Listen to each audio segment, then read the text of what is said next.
हा बोल चिंचुके. साहेब, अहो एक वाईट बातमी आहे. काय? अहो वरिष्ठ अधिकारी आले होते, त्यांनी ऍक्सिडेंटचा रिपोर्ट लवकर सबमिट करायला लावलाय. काय?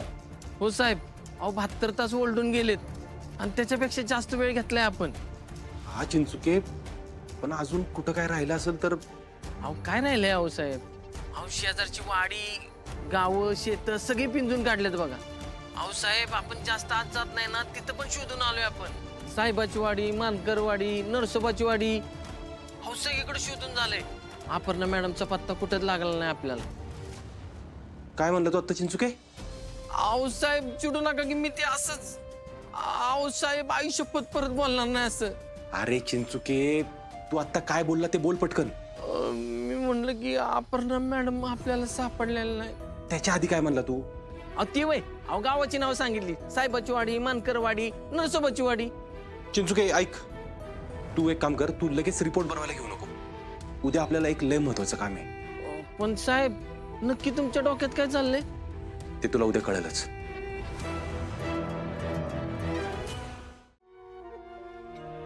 मी हे आणायला गेलो होतो.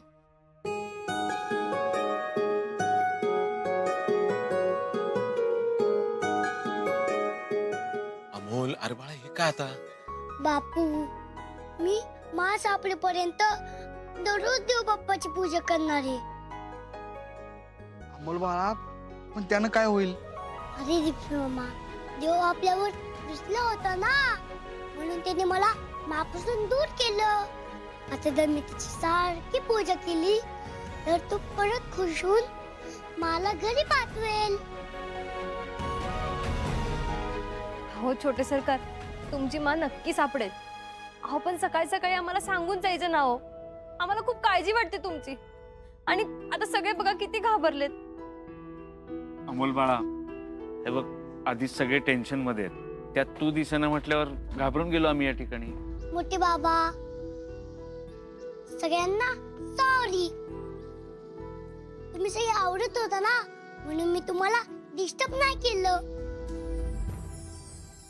बर, तुला पाहिजे ना, तू कर पूजा. पर पूजेला तुझ्या बरोबर आम्ही आलं तर चालेल का? हो चालेल आजोबा. अमोल, मी पूजेचं ताट तयार करते बाळा. ओके मोठी मा. तपास अजून सुरू आहे. अजून किती दिवस तपास सुरू राहणार आहे आर्या मॅडम? साहेब, अहो आम्ही सगळे मिळून केसचा तपास करतोय. पण वगैरे सोडा. आधी अर्जुन सर कुठे आहेत ते सांगा मला. ते आज सुट्टीवर आहेत साहेब. काय? चिंचुके, त्यांची मनस्थिती समजू शकतो मी, पण ड्युटी इज ड्युटी. आपण कुटुंबा अगोदर लोकांचा विचार करू शकलो ना, तरच आपल्या कामाला न्याय देऊ शकतो आपण. हे वेगळं सांगायला हवं का तुम्हा सर्वांना? असं नाहीये सर, पण ते पण अपर्णा मॅडमला शोधण्यातच गुंतलेत. 8 दिवस झाला हाताला काही लागलेलं नाहीये. मी वर काय उत्तर देऊ हे मलाच कळत नाहीये. आणि हे सगळं आपल्या खात्याचं अपयश नाहीये का अरे मॅडम? अहो, अपघात झालेली व्यक्ती कलेक्टर आहे आणि आपण त्यांचं काय झालं हे सांगू शकत नसतो तर सामान्य माणूस कसा विश्वास ठेवेल आपल्यावर? हो साहेब, आम्ही मागचे 8 दिवस झालं जिथं जिथं शक्य तिथं तिथं शोध घेतोय. पण हाती काहीच लागलेलं नाहीये. अपघात होतो, गाडी दरीत कोसळते आणि गाडीत असलेल्या व्यक्तींपैकी एकच डेड बॉडी हाताला लागते. आणि ह्यापेक्षा सगळ्यात मोठं आश्चर्य म्हणजे आठवडा झालं तरी पोलीस खात्याच्या हाताला काहीच लागलेलं नाहीये.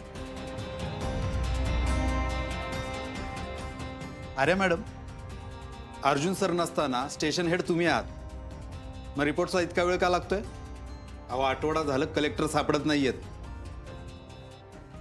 गाडी जळून खाक झाल्याचे पुरावे आहेत, मग ते आपल्यात नाहीयेत हे स्पष्ट आहे ना? हो सर, पण इतर काही शक्यता आहेत की नाही ते पडताळून पाहण्यासाठी आम्ही थोडा वेळ घेतला होता. पास झालं. आज संध्याकाळपर्यंत रिपोर्ट्स माझ्या डेस्कवर हवाय. माझेही हात बांधलेलेत, समजून घ्या प्लीज. आम्ही पत्रकारांना काय सांगणार, वरिष्ठांना काय सांगणार ह्याचाही विचार करा ना प्लीज. अहो साहेब, अर्जुन सर जीव तोडून प्रयत्न करतायत त्यांना शोधण्याचा. आणि तुम्हाला चांगलंच माहिती आहे अर्जुन सरांची कामाची पद्धत कशी आहे ते. आणि किती झालं तरी अपर्णा मॅडम त्यांच्या मिसेस आहेत. प्लीज त्यांना समजून घ्या. साहेब आम्हाला 1 दिवस वाढवून द्या प्लीज. अहो चिंचुके, हे काय बोलताय तुम्ही? अहो साहेब, आपण आज रिपोर्ट बनवला आणि उद्या वेगळं सत्य बाहेर आलं तर आपण तोंडावर पडू साहेब. म्हणून म्हणतो प्लीज 1 दिवस द्या. ठीक आहे, पण उद्याचा दिवस शेवटचा. उद्या संध्याकाळपर्यंत रिपोर्ट्स माझ्या टेबलवर हवेत मला.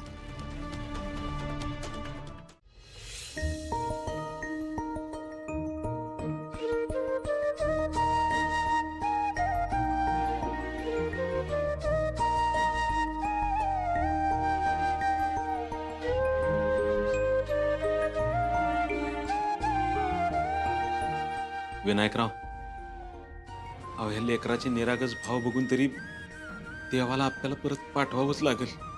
खरंय बापू. अहो अमोलनं कुणाचंच कायच बिघडवलं नाही हो. देव त्याला एवढी मोठी शिक्षा नाही देणार.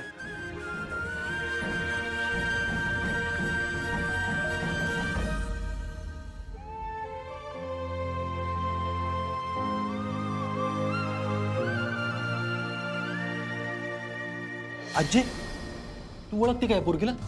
ती पोरगी त्या गावात मी बघितली या रस्त्याने येताना देवळाकडे.